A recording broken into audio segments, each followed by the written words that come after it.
Welcome, this is the Obscured Titan with a video going over 2022, how it's been, and what 2023 will be.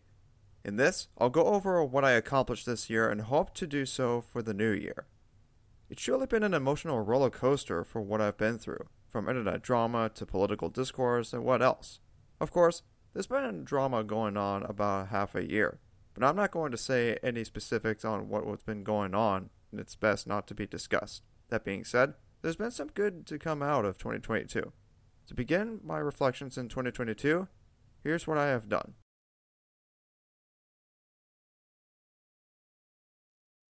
First is the completion of Mortal Brothers 2019 on March 2022. Originally, Allura: The Search for Spyro was going to be the finale, canonically it is, but due to time constraints, it ended up being Kill la Kill Remnants of Ragyu. This one is a hypothetical sequel to the anime, and it wraps up pretty much a lot of the lore from Spyro the Facade of Mesolika, Godzilla vs. Mesolika, and all else. Mortal Brothers 2019 ran a pretty good run, especially on Shantae's behalf. But it ran its course from late October 29th, 2018 to March 18th, 2022. A total of 3 years and 5 months. Second, I finalized the roster for Megatronic Legacy and prepping up assets for the series, with 1983's Norgarki being the introduction. I'm proud of the amount of time and effort I put into this project. To anyone who sent their OC submitted, thank you. This will help give a bigger push into exposure and grow our communities. Third, I completed all writing episodes for Megatronic Legacy. These episodes go through potential ideas for characters and plot lines, starting each with an intro, discussing their canonical lore, exploring said ideas, and ending with the proposed finalization of the topic.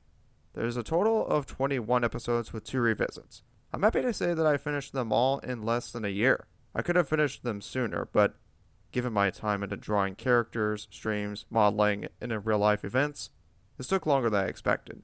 Nonetheless, they're done. Fourth, I got access to the community tabs on YouTube. This allows me to send updates to my subscribers and new viewers to check out what I produce. Originally, I'm supposed to get 1,000 subscribers, but this scaled down to 500 some time ago. Of course, this seems to pop up, and I'm glad to got it. I also make updates on DeviantArt, Twitter, Instagram, and Discord, but this is great help that I can send community updates. Now for the 2023 plans. First, I want to begin 1983's Norgarki. This one will serve as the introduction for the Megatronic Legacy series, and eventually more to come. Knowing this will be in 3D animation, on top of the possibility of getting some people to help out, it could take longer. Those following the release of Norgarki may be 1979's Velvet Retaliation, 1979's Shirai Ryu Crusaders, and the Synectic Exodus. Speaking of Synectic Exodus, Rebellion of Terror is likely to hit production. No information on what it could happen, but it's a possible entry to work on. I want to be clear that just because I'll work on these entries this year won't mean they'll be released in 2023. That's the second part. Thirdly, I'll get some work done for my writing essay on the Sega Saturn and God of War.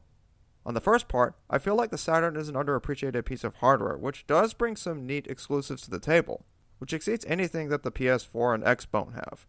Plus, it introduced me to RPGs that are pretty inventive, and even exceeded the enjoyment over Final Fantasy for my liking.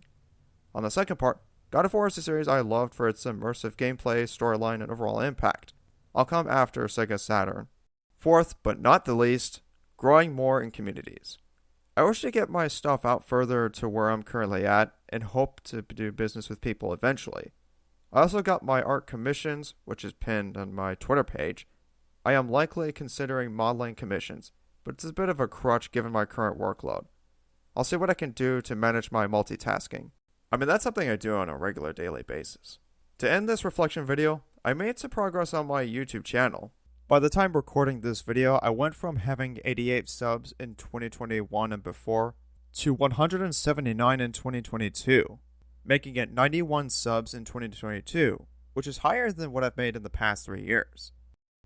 Thank you everyone for your support, and let's make 2023 a positive year, even though we have to put up with all the political discourse and nonsense.